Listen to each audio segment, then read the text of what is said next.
When I was pregnant with Jonathon, I had a scan done and I was a little bit concerned when the doctor turned off the recording of it and, you know, he went to his books to check out dates because he said the baby was very small.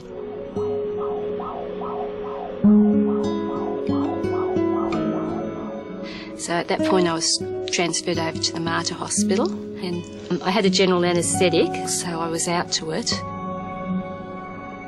And then when I came to, they just showed me a photo of him and just said, well, this is Jonathon. He's smaller than what we thought he was going to be. I'd been told he was going to be about 560 grams and I'm thinking, well, what's smaller than that? You know, so I was quite stunned when they said he was only 374 grams.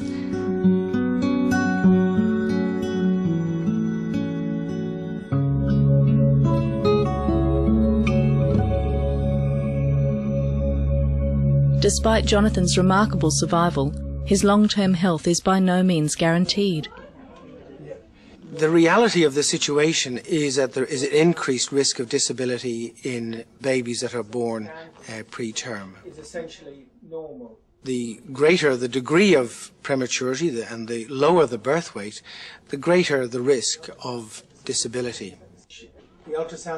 The major disability, I think, and most people would be aware of, would be cerebral palsy.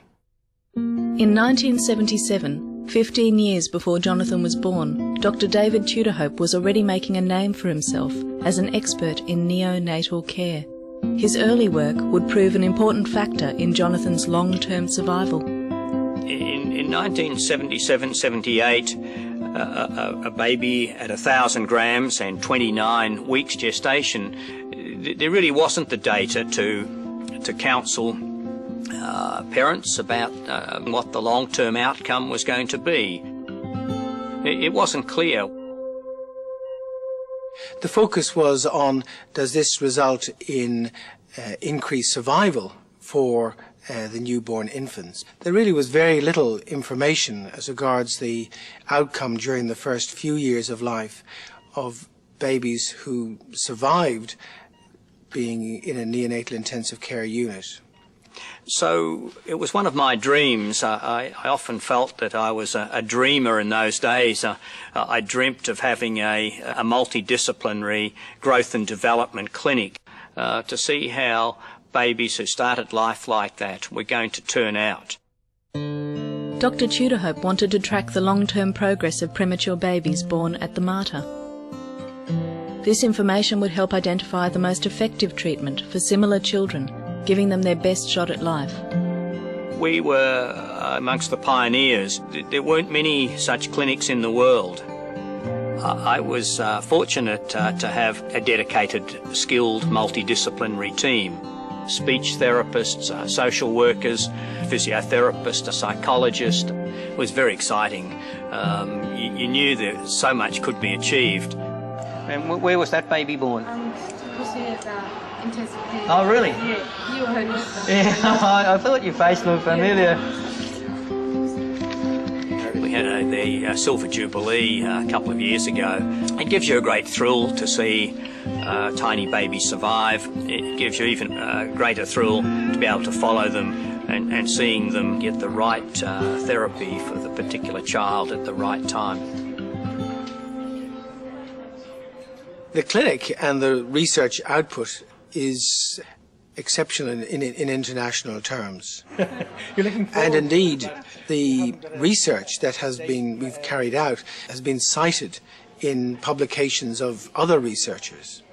That's when you know that you've made it.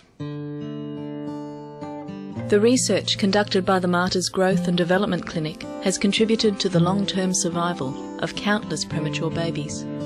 Babies like Jonathon Heeley.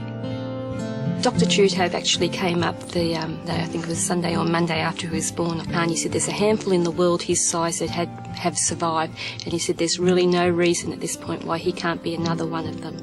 And I just sort of grabbed hold of that and went with that.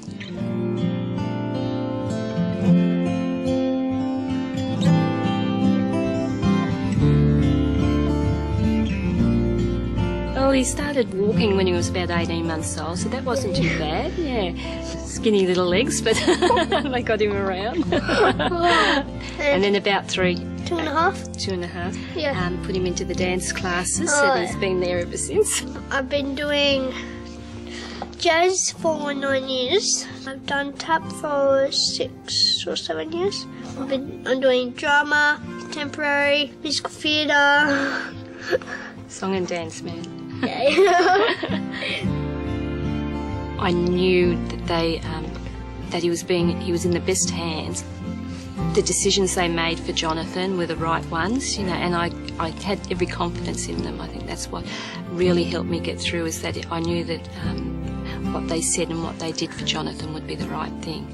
I'm a big boy. I'm 12 pound 8. Just turned 1. You pinch yourself sometimes, you can't believe that, you know. It's meant for a reason, you know. It really has been meant for a reason. He's made my life complete. Yeah.